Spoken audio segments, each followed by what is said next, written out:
Kemudian ini masih dari Mas Chandra ya, terkait dengan Pak HK.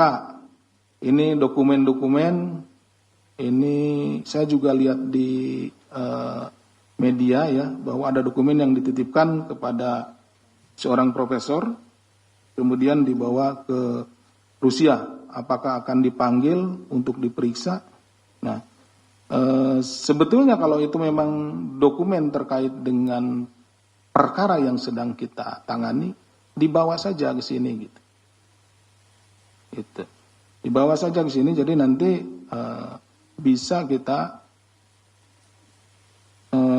sandingkan dengan dokumen-dokumen yang kita miliki. Jadi gini, penanganan perkara kita juga tidak pernah menjustifikasi seseorang. Sudah bersalah kan ada asasnya, asas praduga tak bersalah.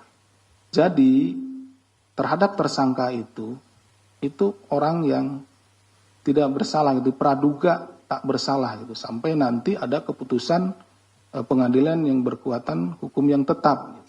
Seperti itu. Kalau punya misalkan dokumen untuk men-challenge, bawa, tunjukkan kepada kita bahwa misalkan dokumen-dokumen tidak benar Pak, ini buktinya. Saya buktinya di mana?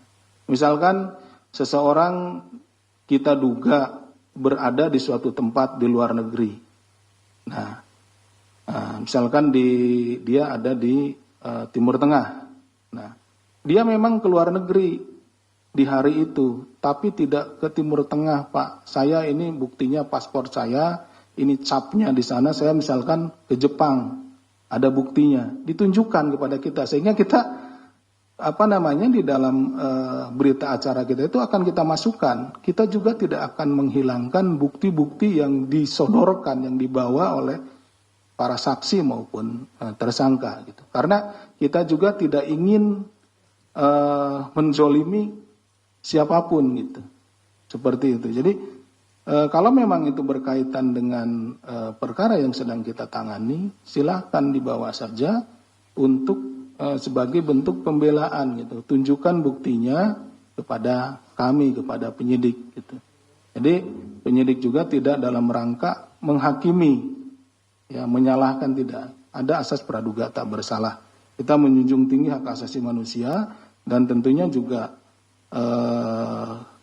kita akan mengikuti setiap aturan yang ada dalam melaksanakan proses penyidikan ini. Jadi tidak perlu ragu-ragu, tidak perlu takut, silakan untuk dibawa, dikonfirmasi kepada kita. Kemudian dari Mas Rahmat, ini terkait dengan Pak HK ada 2 perkara. Ini apakah terkait dengan penyitaan menghalang-halanginya disita HP dan bukunya? Bukan. Jadi begini. Perkara yang pertama adalah terkait dengan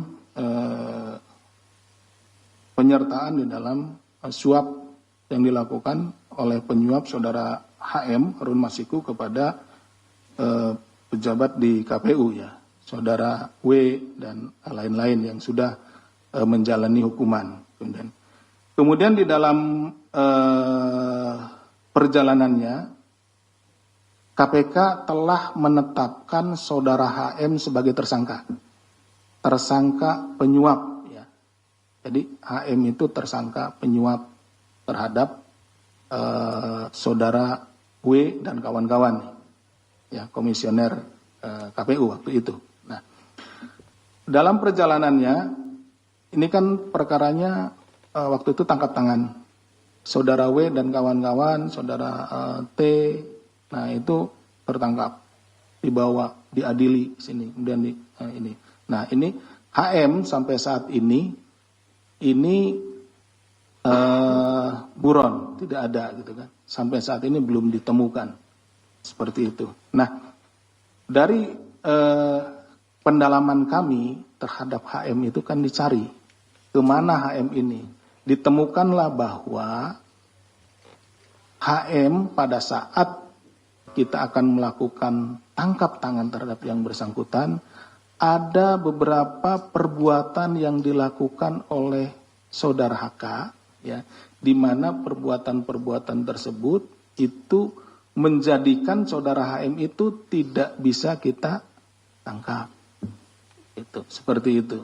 Nah, itu udah dijelaskan waktu penetapan tersangkanya Pak HK. Ada yang nyuruh direndam dan lain-lain kan HP-nya dan lain-lain. Ada yang ini nyuruh kabur dan lain-lain. Seperti itu. Jadi dia merintangi perkara atas nama tersangka HM. Seperti itu ya. Kemudian terkait dengan Pak YL.